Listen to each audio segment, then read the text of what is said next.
இயேசு கிறிஸ்துவின் இனிதான நாமத்தில் இன்றைய ஆவிக்குரிய சிந்தனைக்கு உங்களை அன்புடன் வரவேற்கின்றோம். இப்போதும் ஒரு பாடலுக்கு பின்பு உங்கள் சிந்தையை தெளிவிக்கும் ஆவிக்குரிய செய்தியை கேட்கலாம்.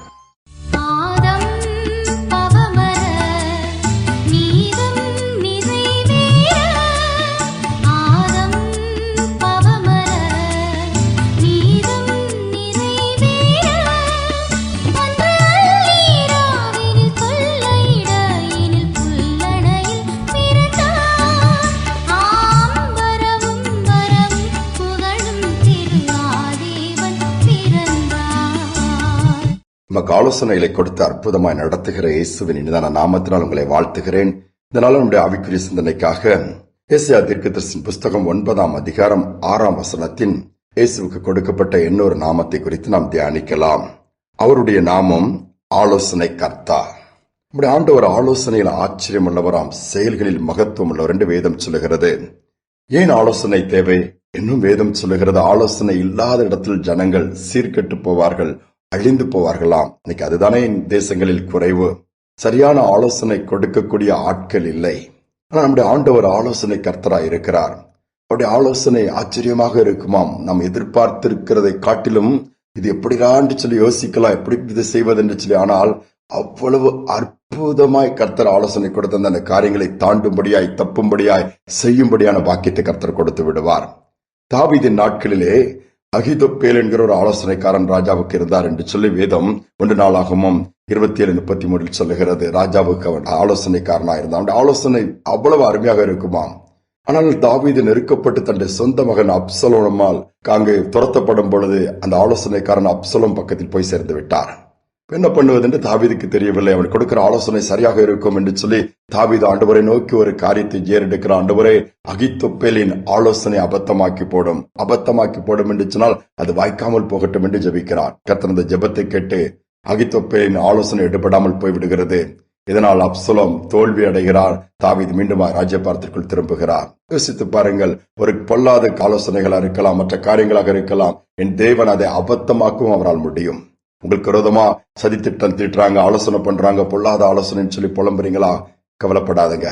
நீங்கள் செபியுங்கள். அந்த கர்த்தர் அந்த ஆலோசனை அபத்தமாக்கி அது வாய்க்காமல் போக செய்வார். அதே நேரத்தில் வேண்டிய ஆலோசனை நமக்கு கர்த்தர் கொடுப்பார். துன்மார்க்குடைய ஆலோசனை நடக்கக்கூடாது என்றுதான் சங்கீதம் 1:1 சொல்லுகிறது.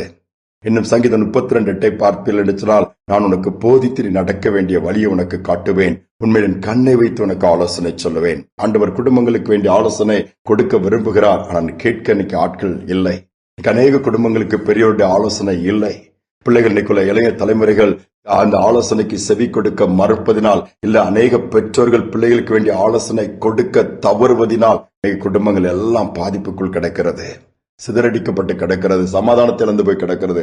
துக்கத்தோடு ஒவ்வொரு நாளும் காலத்தை தள்ளிக்கொண்டு போகிறார்கள். இம்மைக்குரிய காரியங்களை பற்றி பிடித்து அதற்காகவே ஓடிக்கொண்டிருக்கிறார்கள்.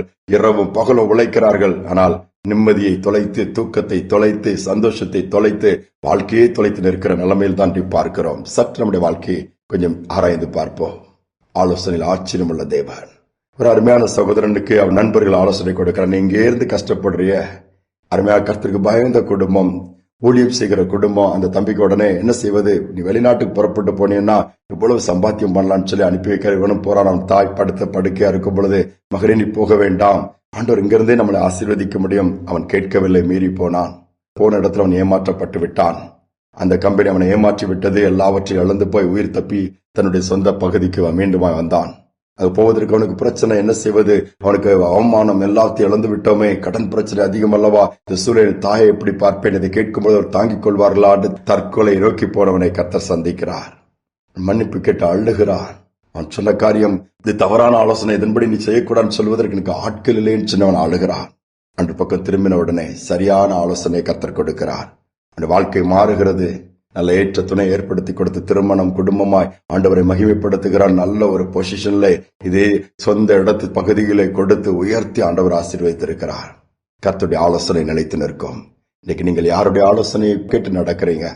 ஆண்டவருடைய ஆலோசனை கேட்டு நடக்கிற பழக்கம் இல்லை என்று சொன்னால், அவர் நமக்காக கொடுக்கப்பட்ட இயேசு கிறிஸ்து ஆலோசனை கர்த்தராயிருந்து நம்மோடு கூட இருந்து நடத்த விரும்புகிறார். ஜெபிப்போம். அன்பின் தகப்பனே, அநேக நேரத்தில் அநேக ஆலோசனைகளை நாங்கள் கேட்டு குழம்பி போய்விடுகிறோம்.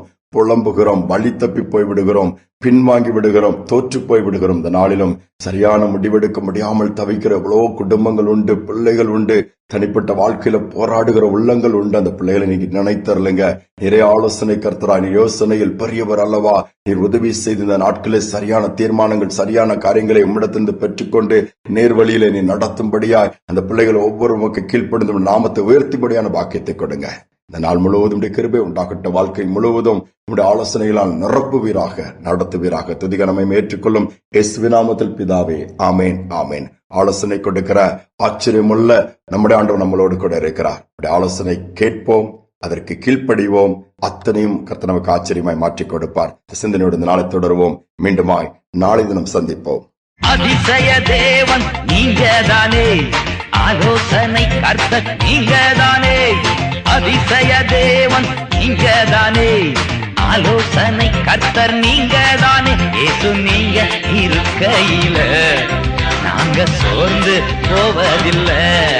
இயேசு நீங்க இருக்கையில நாங்க சோர்ந்து போவதில்லை.